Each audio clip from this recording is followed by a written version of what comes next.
গেল ঘণ্টাখানেক যাবৎ ফেসবুকে খুবই ভাইরাল কিছু বক্তব্য আমরা দেখতে পাচ্ছি।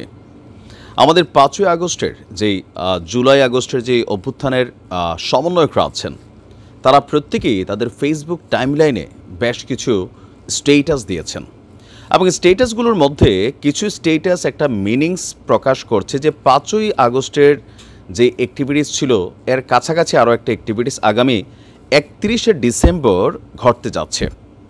আপনি যদি উপদেষ্টা আসিফ মাহমুদ তিনি তার ব্যক্তিগত প্রোফাইলের আইডিতে লিখেছেন comrades now or never. Comrades আমরা কাদেরকে বলি এটা একটু বুঝতে হবে যে যারা এক ধরনের লড়াইয়ে অবতীর্ণ আছে, তাই না?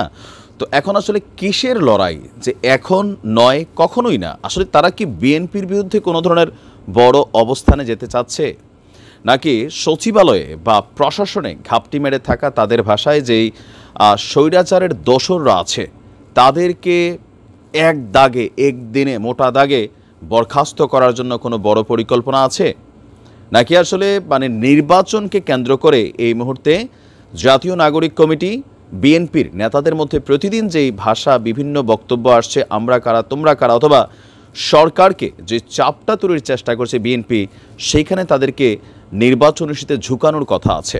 তবে বড় কিছু একটা ঘটতে যাচ্ছে আগামী ৩১শে ডিসেম্বর সন্ধ্যার পর থেকে ফেসবুকে যে ক্যাম্পেইন চলছে আমরা দেখি যারা গুরুত্বপূর্ণ তারা কী কী লিখেছেন।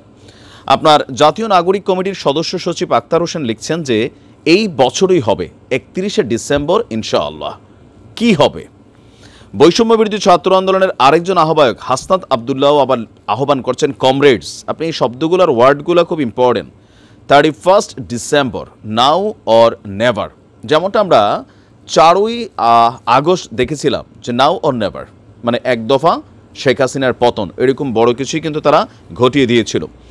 তারপর আরেকজন সমন্বয়ক রিফাত রশিক তার ফেসবুকে লিখেছেন all eyes on 31 December 2024 now or never, মানে প্রত্যেকের চোখ এখন 31 ডিসেম্বরের দিকে তাকিয়ে আছে। এটাই বাস্তব।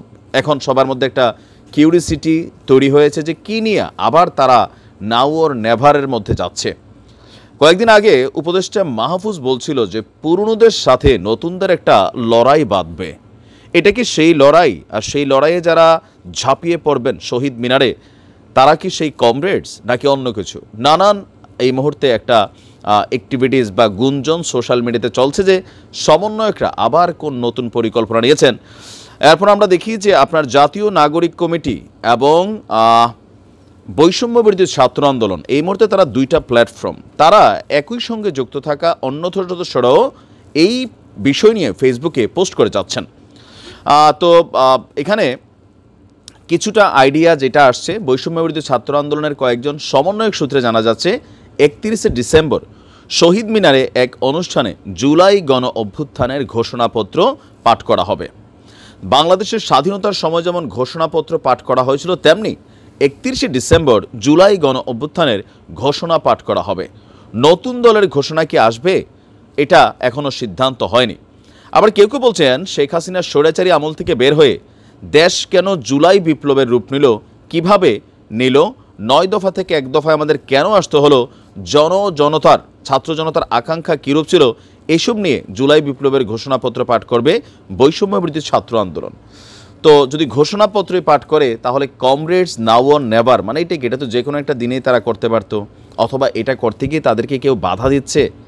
এখন এই ঘোষণাপত্রে কি নতুন কোনো বন্দোবস্তের কথা থাকবে, সরকারের প্রতি কোনো চাপ তৈরি করা হবে, অথবা বিপরীত রাজনৈতিক দলগুলো যাদেরকে এই মুহূর্তে এই বৈষম্য বিরোধী ছাত্র আন্দোলন জাতীয় নাগরিক কমিটি মুখোমুখি অবস্থানে দাঁড় হয়েছে তাদের বিরুদ্ধে কোনো ব্যবস্থা আসলে কি ঘটতে যাচ্ছে? তারা যে বক্তব্যটা দিয়েছে আমার কাছে এটা ক্লিয়ার মনে হয়নি যে একটা ঘোষণাপত্র পাঠের জন্য এইভাবে আগামী 3 দিন সারা বাংলাদেশকে একটা কিউরিয়াস মাইন্ড তৈরি করে রাখবে। এটাকে কনসেন্ট্রেশন তৈরির জন্য বা সামহাও কিসের জন্য আসলে?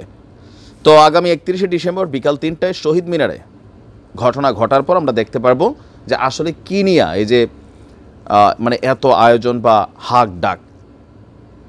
তবে থাকে না যে কোনো জিনিসের মধ্যে অতিরিক্ত কিউরিসিটি তৈরি করার পরে যদি কিছু না হয় তখন আবার মানুষ পরবর্তী সময় এগুলাকে মূল্যায়ন করে না। দেখা যাক, অবস্থান থেকে আমরা বুঝতে পারবো। ভালো থাকুন।